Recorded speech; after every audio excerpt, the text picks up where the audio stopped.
আজকে আমি খুবই সাধারণ একটি রান্না করে দেখাবো, ঝিঙে দিয়ে চিংড়ি মাছ।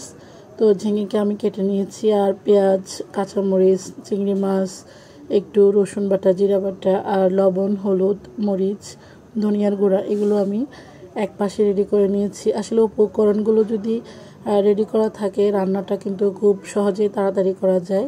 তো ফ্রাই প্যানের মধ্যে তেল দিয়ে দিলাম এবং দিয়ে দিলাম পেঁয়াজটাকে হালকা ব্রাউন কালারের করে ভেজে তারপর আমি মশলাগুলো ইউজ করব। আমি যে রসুন বাটাটা রেখেছি, জিরা বাটা, সেগুলো দিয়ে দিব, দিয়ে একটু কষিয়ে নিব।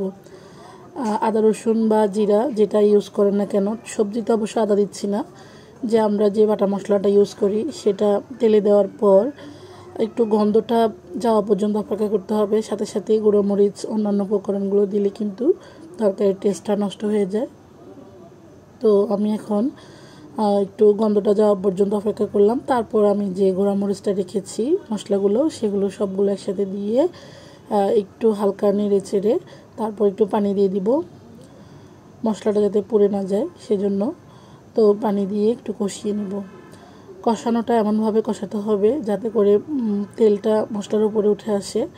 এই কষানোর উপরে কিন্তু যে কোনো তরকারি ভালো হওয়া খারাপ হওয়া নির্ভর করে। এখন আমি চিংড়ি মাছটা দিয়ে দিলাম। চিংড়ি মাছটা দিয়ে একটু নেড়ে ছেড়ে রান্না করে নিব। চিংড়ি মাছের তরকারি হতে কিন্তু খুব বেশি সময় লাগে না, তাই মশলাটাকে ভালো করে কষাতে হয়। তো চিংড়ি মাছ দিয়ে আমি আরেকটু কষিয়ে নিলাম। কষিয়ে নেওয়ার পর আমি যে সবজিটা কেটে ধুয়ে পরিষ্কার করে রেখেছি সেই সবজিগুলো দিয়ে দিব। আমার কাছে বেসিক্যালি এই সবজিটা কিন্তু খেতে অনেক ভালো লাগে, আমার ফ্যামিলির বাচ্চারাও পছন্দ করে। তো আমি মাঝে মাঝে এই সবজিটা রান্না করি, আজকে আপনাদের মাঝে শেয়ার করলাম। কার কার পছন্দ আপনাদের কমেন্ট করে জানাতে পারেন। আর আমার কন্টেন্টগুলো যদি আপনাদের ভালো লাগে তাহলে আপনারা আমার পেজটিকে ফলো করতে পারেন, এবং যদি ইউটিউব থেকে দেখে থাকেন তাহলে আমার চ্যানেলটিকে সাবস্ক্রাইব করে নিতে পারেন। এই তো সবজিটা দেওয়ার পর আমি এখন ভালো করে নেড়ে চেড়ে দিচ্ছি, তারপর ঢাকনা দিয়ে দিব। এখানে খুব একটা বেশি পানির প্রয়োজন হবে না, কারণ সবজিটাই পানিযুক্ত।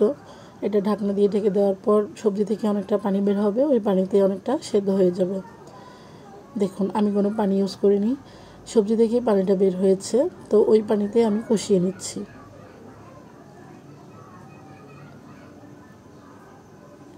সবশেষে আমি দিয়ে দিচ্ছি কাঁচামরিচ।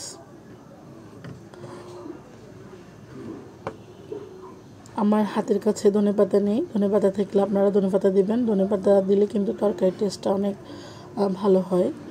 তো আমি ঢাকনা দিয়ে আর কিছুক্ষণ রান্না করে নামিয়ে ফেলবো। এটা হচ্ছে ফাইনাল লুক। সবাই ভালো থাকবেন, সুস্থ থাকবেন। আল্লাহ হাফেজ, আসসালামু আলাইকুম।